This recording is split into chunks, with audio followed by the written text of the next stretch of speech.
யாக்கோபம் 8ஆம் அதிகாரம் 28வது வசனம். அன்றியும் அவர் தீர்மானத்தின்படி அழைக்கப்பட்டவர்களாகிய தேவனிடத்தில் அன்பு கூறுவர் யாவருக்கும் சகலமும் நன்மைக்கேதான் நடக்குன்னு அறிந்திருக்கிறோம். பிரியமானவர்களே, நமக்கு எந்த சூழ்நிலையும் தேவனிடத்தில் அன்பு கூறும்போது தேவன் நிச்சயமாக நம்மளை காப்பாற்றுகிறார். சங்கீத புஸ்தகம் 145ஆம் அதிகாரம் 20 வசனம் அப்படித்தான் சொல்லுகிறது. தமிழத்தில் அன்பு கூறுவர்கள் தேவன் காப்பாற்றுகிறார். நீங்கள் தேவனத்தில் அன்பு கூர்ந்து பாருங்கள், தேவன் நிச்சயம் உங்களை காப்பாற்றுவார். அன்பு கூற நம்ம எப்போதும் அவர் செபிக்கணும், துதிக்கணும். ஆண்டவரை இயேசு கொடுத்து நம்ம இருதயம் இணைக்கப்பட்டிருக்கணும்.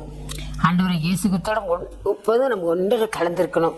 கர்த்தர் நிச்சயமாக நம்மளை காப்பாற்றுகிற தேவன். கர்த்தருடைய வேதம் சொல்லுகிறது, ஏசாயின் புஸ்தகம் 27ஆம் அதிகாரம் 3ஆம் வசனம். கர்த்தராகிய நான் அதை காப்பாற்றி அடிக்கடி தண்ணீர் பாய்ச்சி ஒருவனும் சேதப்படுத்தாதபடிக்கு இரவும் பகலும் காத்துக்கொள்கிறார்.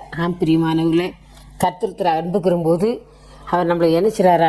நம்மளை அவர் காப்பாற்றுகிறார், அடிக்கடி தண்ணீர் பாய்ச்சுகிறார். மனுஷன் ஒருத்தரும் சேதப்படுத்தாதபடி இரவும் கற்றுக்கிறார், பகலும் கற்றுக்கிறாரு. எவ்வளோ அன்புள்ள தேவன் பாருங்கள். நம்ம ஒவ்வொரு நாளும் அவர்கிட்ட அன்பு கூற வேண்டும். ஆண்டவர் வந்து உங்களுக்கு பொண்ணை கொடு, பொருளை கொடுன்னு எதுவுமே கேட்கல. உங்களுக்கு இதயத்தை கருத்தரோட ஒப்பு கொடுத்து நம்ம எப்போதும் அவரிடத்துல அன்பு கூற வேண்டும். அவரிடத்துல நம்ம அன்பு கூறும்போது நம்மளை என்ன செய்கிறாராம்? ஒருத்தரும் சேதப்படுத்தபடி இரவும் பகலும் நம்மளை காத்துக்கொள்கிறார், நம்ம தண்ணீர் பாய்ச்சுக்கிறார். ஆண்டவராக இயேசுகிட்ட ஒவ்வொரு நாள் நம்ம காப்பாற்றுகிற தேவன். இந்த உலகத்தில் பொல்லாங்க நிறைந்த உலகத்தில் வாழுகிற நமக்கு தேவனாய் கர்த்தர் நம்மளை காப்பாற்றுகிற தேவனாய் இருக்கிறார். நம்ம கலங்க வேண்டிய அவசியமே இல்லை. ஏன் தெரியுமா? இந்த தண்ணீர் பாய்ச்சும் போது நம்ம வாழ்க்கையில் என்ன ஆசீர்வாதம் இருக்குன்னு தான் நம்ம வாசிக்க கேட்போம். சங்கீத புஸ்தகம் 65ஆம் சங்கீதம் 9வது வசனம். தேவரீர் பூமி விசாரித்து இந்த உலகத்துல விசாரிக்க யாருமே சொல்ல கலைஞரார்.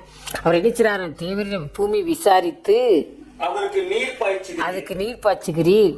தண்ணீர் நிறைந்த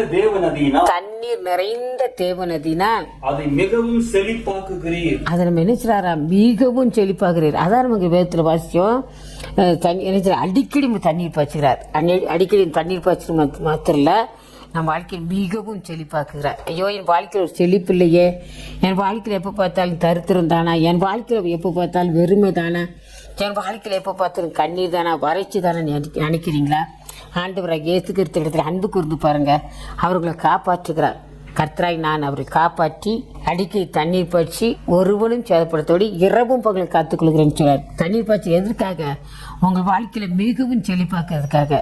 பிரியமான தேவனுடைய பிள்ளைகளை கர்த்தரிடத்தில் அன்பு கூறுங்க. உங்களை கட்டாயம் காப்பாற்ற வாழ்க்கை செழிப்பாய் மாற்றுவார்.